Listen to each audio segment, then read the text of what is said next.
There was another game that took place yesterday, and by the way, I'm trying to get off the Knicks because I don't want to depress myself, but I was just watching them and their box score and all of this other stuff. And do you know there's not one single person on the New York Knicks that's averaging 4 assists a game? Not one person on the New York Knicks is averaging 4 assists a game. Just thought I'd throw that out there. Now let me move on to some football-related matters. Philadelphia Eagles are first and foremost on my mind because they're not impressive anymore. We know this. Carson Wentz is losing football games to them. He looks awful.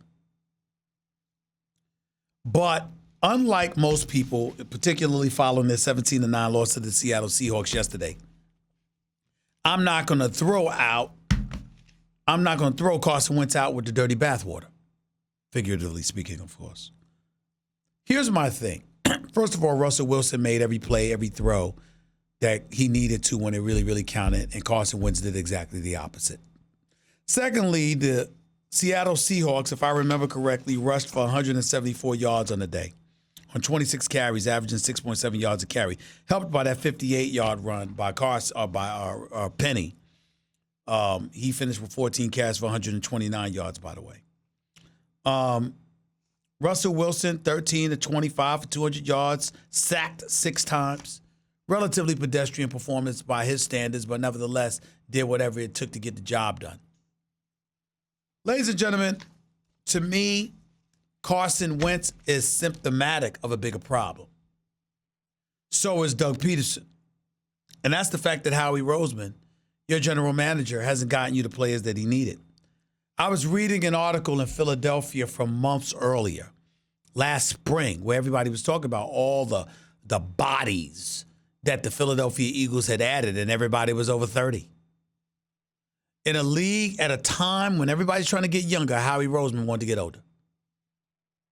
And then the fragility comes into play, and y'all are wondering what the hell happened. Why don't you just pay attention? The fact of the matter is that it hasn't been good.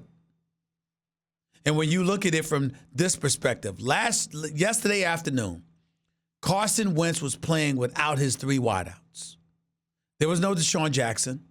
There was no Alshon Jeffrey. There was no Nelson Aguilar. Period.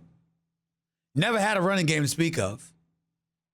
So you got all of that going on. What do you expect? Now, it doesn't help that he lost 2 fumbles. It doesn't help that he got intercepted twice. It doesn't help that his name is directly attached to 4 separate turnovers for the Philadelphia Eagles. Absolutely true. I'm not here to absolve Carson Wentz from anything. But we all know he's got skills. And for those of you that were wondering, oh, my Lord, life would have been so much better if we had Nick Foles. How's Nick Foles doing in Jacksonville? Got hurt the very first game, was out the next 10 weeks, comes back. Minshew is benched. And what has Nick Foles done? They've been outscored 75-33 since he returned.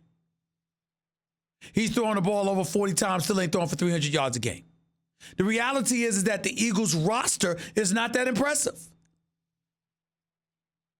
They were hell-bent on living off that Super Bowl run, as former players said, thinking that they still had it, that they could still go out there and do some things instead of systemically recognizing who they are, what their deficiencies were, what they needed to work on and address, and that was that. Now, early in the season, I saw guys dropping catches. There was a touchdown catch against Detroit that was dropped that would have won the game. There was a touchdown catch going down the left sideline by Nelson Aguilar. Had he caught that, they had to beat Atlanta. Those were 2 victories right there. They won those 2 games. The Eagles would be in first place right now. It wouldn't be the Dallas Cowboys. It would be the Philadelphia Eagles. But it is what it is. That's not the case. And again, I'm not trying to absolve Carson Wentz from anything because I know he's been awful.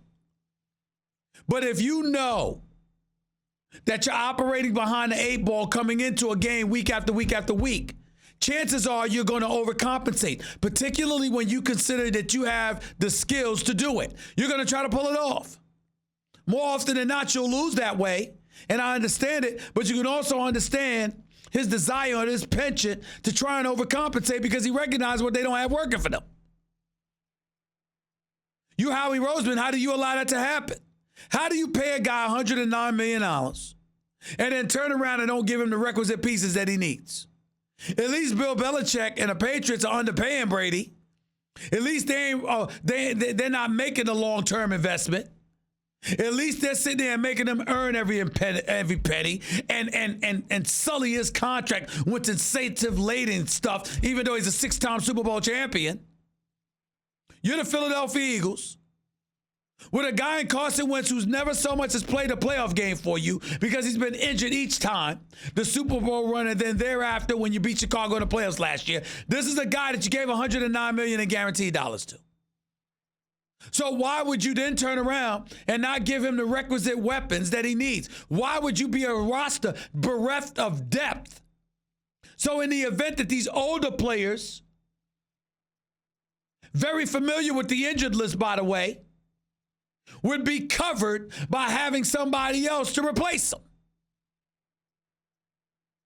I don't think Carson Wentz has been impressive by a damn sight. I think he's been awful. But are we really going to sit here and point the finger at him when we look at what he's working with? He hasn't helped. But Doug Peterson hasn't helped either. Coaching him, but wishing he was coaching Nick Foles. Based on his play calling, I'm saying. And Howie Roseman, you're in charge of this roster. How much longer do you get to live off the fact that you're not Chip Kelly? Because we know how god-awful he was. And LA's finding that out now with him in UCLA. Even though one would argue they are getting a little better. The point that I'm trying to make is Carson Wentz is not the problem. He's a symptom of the problem. That's my personal opinion. What about y'all? Thanks for watching ESPN on YouTube. For more sports highlights and analysis, be sure to download the ESPN app. And for live streaming sports and premium content, subscribe to ESPN+.